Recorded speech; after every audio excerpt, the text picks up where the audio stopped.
भगवान शंकर वर्णन करते हैं।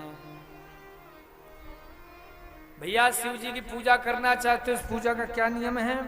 तो सदाचारी तो विद्वान ब्राह्मणो नाम नामतः। सबसे पहले सदाचार से युक्त रहो, पवित्र हो। और पूजा कैसी करनी है? बोले जैसे खुद तैयार होते हो ऐसे ही भगवान शंकर की भी नित्य पूजा करनी चाहिए।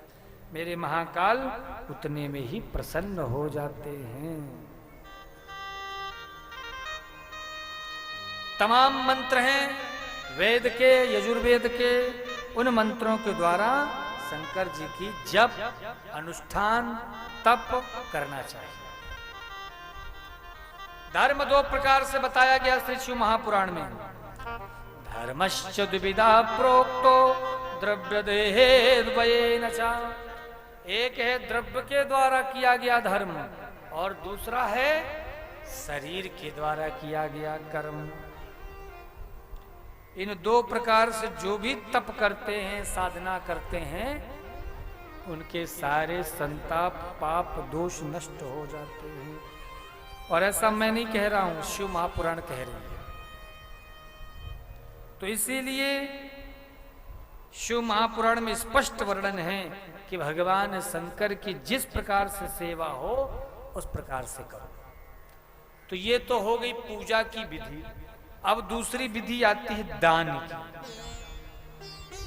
अब दान की महिमा और सुन लो। 12 प्रकार के दान हर व्यक्ति को करना चाहिए। कितने प्रकार के? 12 प्रकार। बोलो ओम नमः शिवाय। और प्रेम से बोलो।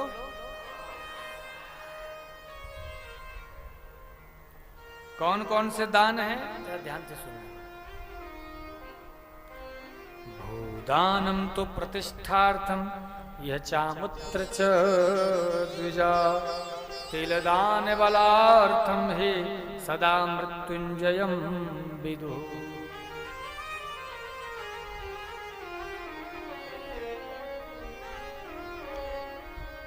पहला दान है भूमि दान। भूमि दान क्या दान है? बोले भूमि दान की महिमा ऐसी है कि मरने के बाद भी इस भूमि दान की बल पुण्य से जीव नरक से भी स्वर्ग में पहुंच जाता है। इसलिए भूमि दान इस लोक और परलोक दोनों को ही प्राप्त कराने वाला है। दूसरा है तिल का दान। तिल का दान क्या करता है? बलवर्धक एवं मृत्यु का निवारक माना गया है। कितने दान हो गए? कितने बचे? 4। 10 बचे। ठीक है, पढ़ी लिखी श्रोता है, गणित बहुत मजबूत है आप लोगों का। तीसरा दान है स्वर्ण का दान। स्वर्ण का दान जठराग्नि को मजबूत करता है। चौथा है घी का दान। 5वां उम्र की वृद्धि कराता है वस्त्र का दान। फिर है धान्य, फिर मधुर अर्थात गुड़ का दान, फिर चांदी का दान, फिर लवण नमक का दान। सारी बात समझ में ना आपके? कूष्मांड कुम्हड़े का दान ये करने चाहिए। सावन के मास में विशेष रूप से महाराज दान की महिमा बता रहे हैं श्री सनत कुमार को नंदी महाराज जी। बोले इनमें सबसे बड़ा जो दान है वो है गौ दान। फिर उसके बाद है सबसे उससे भी बड़ा दान है, वो है कन्या दान। तो 12 दान तो मैंने बताया, 2 दान और हैं, 14 दान ये महादान माने। ये 12 दान हैं और फिर अगर ये 2 और मिल जाते हैं इनके साथ में, कन्यादान और गौदान, तो ये महादान बन जाते हैं। चलो पहले गौदान के बारे में समझ लो। गौदान किसे करना चाहिए? बोलो कौन कौन कर सकता है गौदान का? कौन कौन कर सकता है गौदान? ना, शास्त्र आज्ञा देते जिसके पास कम से कम 10 गायें हैं, जो 10 गायों की सेवा करता हो उसे ही फिर गौदान करने का हक है। समझ गए ना? जैसे आप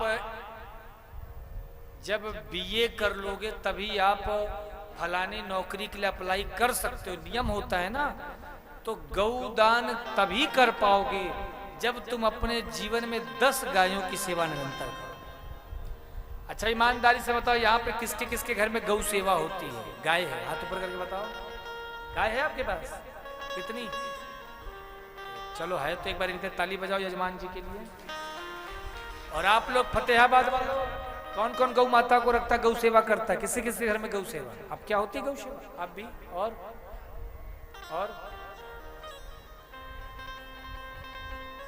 बस 4-5 लोग बस।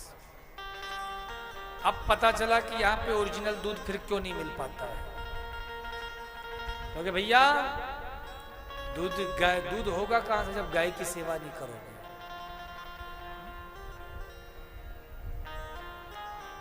गाय हो तो दूध हो, दही हो, घृत हो, मक्खन हो, लेकिन गाय नहीं है। और गाय भी कौन सी गाय? देसी गाय, जर्सी नहीं। वो जर्सी तो महाराज वो मशीन है दूध देने वाली। देसी गाय होना चाहिए और हर व्यक्ति के घर में होना चाहिए। कई लोग कहते हैं महाराज जी फ्लैट आजकल हो गए, छोटे छोटे घर हो गए। गलत बात है, झूठ बोल रहे हैं। अगर तुम चाहो महाराज तो सत्य कहता हूं, तुम छोटे से स्थान से भी गौ माता को रख के सेवा कर सकते हो। गौ सेवा हो सकती है पर तुम चाहते नहीं हो। अरे तुम गाय नहीं रख सकते, काम करो गौशालाओं से जुड़ो, कम से कम 10 गौ माताओं को गोद लो। कितनी गौ माताओं को? जब तुम 10 गौ माता को गोद ले लोगे तब जाके 11वीं गौ माता को तुम दान करने के अधिकारी बनोगे, तब जाके तुम्हें गौदान का फल मिलेगा। लेकिन महाराज यहाँ पे हम एक गाय भी महाराज,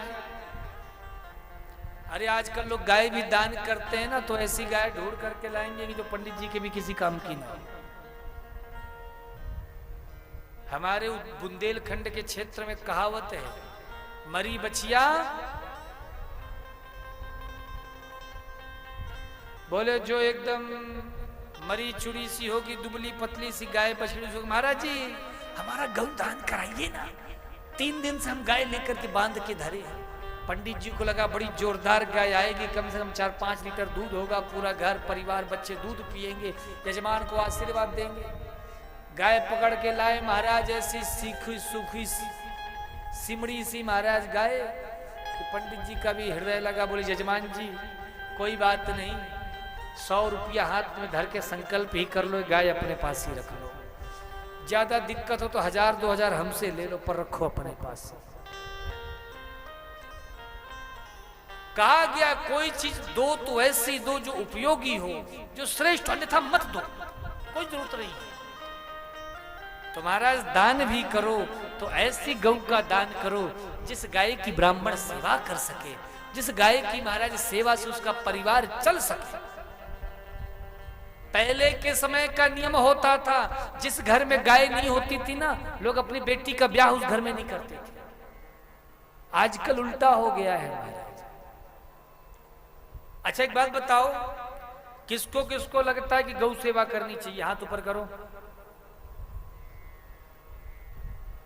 क्यों चश्मा वाली मैया लगता है? सबको लगता है। तो फिर इसके लिए क्या करना पड़ेगा हमको, आप ही बताओ, क्या करना पड़ेगा गौ सेवा के लिए? अब हम तो रख नहीं पा रहे हैं, तो फिर क्या करो, जहां भी गौ सेवा होती है, जहां भी गौशाला है, वहां आप एक गौ माता को गोद ले लो, 2 गौ माता को गोद ले लो, 4 गौ माता को गोद ले लो, और उसकी सेवा के बदले कुछ धन कुछ द्रव्य पहुंचाओ, ताकि गौ सेवा हो सके।